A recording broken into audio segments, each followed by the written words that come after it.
Pakistan Bangladesh test series এখন শুধুই রাওয়ালপিন্ডিতে সীমাবদ্ধ। ভারী যন্ত্রপাতি দিয়ে সংস্কার কাজ চলায় দ্বিতীয় টেস্ট করাচি থেকে সরিয়ে আনা হয়েছে। এদিকে ম্যাচ ভেন্যু পিন্ডি স্টেডিয়ামে প্রথমবার পূর্ণাঙ্গ দল নিয়ে অনুশীলন করেছে টাইগাররা। ইনজুরিতে প্রথম টেস্ট মিস করছেন মাহমুদুল হাসান জয়।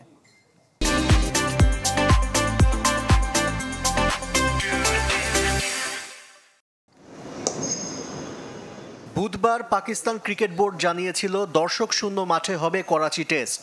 ভেন্যু সংস্কার কাজ চলায় এমন সিদ্ধান্ত নিয়েছিল পিসিবি। জানিয়ে কামরান আকমল সহ বেশ কিছু সাবেক ক্রিকেটার সমালোচনা করেছিলেন। শেষ পর্যন্ত দ্বিতীয় টেস্টের ভেন্যুই বদলে দিয়েছে Pakistan cricket board.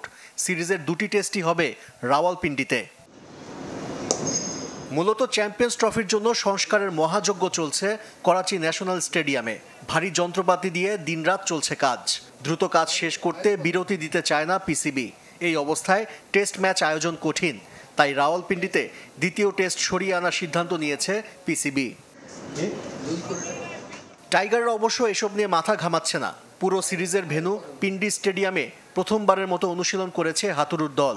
Batting, bowling, fielding সবকিছুতেই বেশ সিরিয়াস নাজমুল শান্ত, লিটন দাসরা। মাহমুদুল হাসান জয় প্রথম টেস্টে খেলছেন না নিশ্চিত, তবে দলের সাথে থেকে পুনর্বাসনের কাজ করবেন। শেষ টেস্টের আগে সুস্থ হয়ে ওঠার ব্যাপারে আশাবাদী টিম ম্যানেজমেন্ট। টেস্টে বাংলাদেশের সাম্প্রতিক রেকর্ড ভালো না, তবুও সমীহ করছে পাকিস্তান। আমার মনে হয় বাংলাদেশ যথেষ্ট ভালো দল, অভিজ্ঞ আর তরুণদের নিয়ে গড়া। তাদের বোলিং অ্যাটাক বেশ শক্তিশালী। আমার মনে হয় দারুণ একটা টেস্ট সিরিজ হবে।